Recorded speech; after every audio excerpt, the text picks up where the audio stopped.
Hi, this is Luana winner, and before we get started on this painting, I'm going to use a little gloves in a bottle to protect my hands from the oil and products that we'll be using here in the studio. Just need a little pea-sized bit, rub it well in, and so let's go.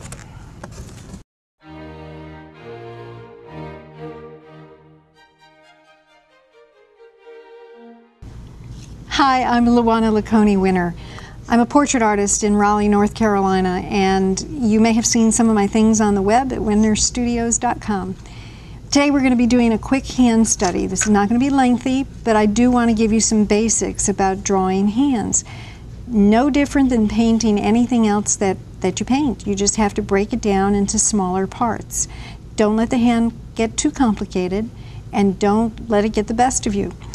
Look at it for a moment and you'll notice that the back of the hand tends to take on a bit of a squarish shape, more of a trapezoid perhaps.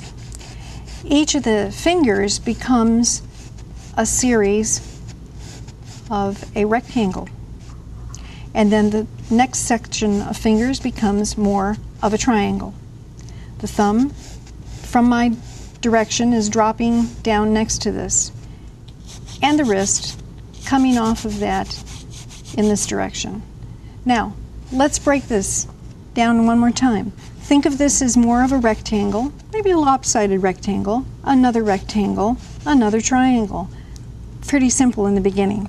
So, let's look at some shadow areas. We're going to divide the fingers, but not like little sausages. We don't want them to appear too separated. So we're going to keep her hand nice and relaxed, but we're going to give a little more attention to one or two of the fingers because they're in the light. So let's just dry brush some of this shape in. You can hear my brush on the canvas. It's very dry. It doesn't have very much paint on it at all.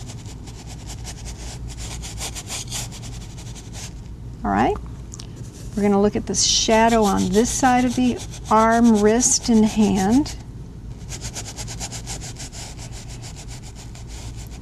The most important thing to remember about the hand is to keep it fairly relaxed. Don't let it get out of control. All right, here we go. Let's add a little local color to the back of the hand.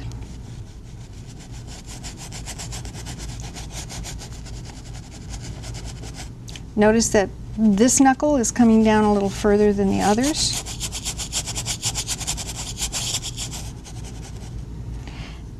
The beauty of the fingers and the ease of the fingers is to keep everything simplified. Press down, pull back on the brush like that to give a nice plump finger right there. Another one right there, and another one right there.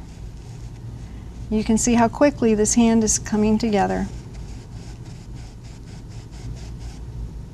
Now in the shadow, I'm seeing just a little bit of reflected warmth in this area of the thumb, on the shadow side of this finger. Now let's go back into the shadows on the finger with a little cooler color and a little slightly lighter value. We're just going to repeat the shapes that we've seen, keeping them fairly tight together, and a little warmth on the inside here.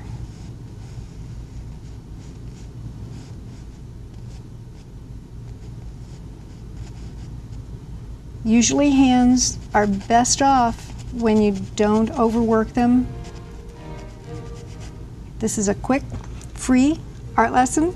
We'll see you again next time.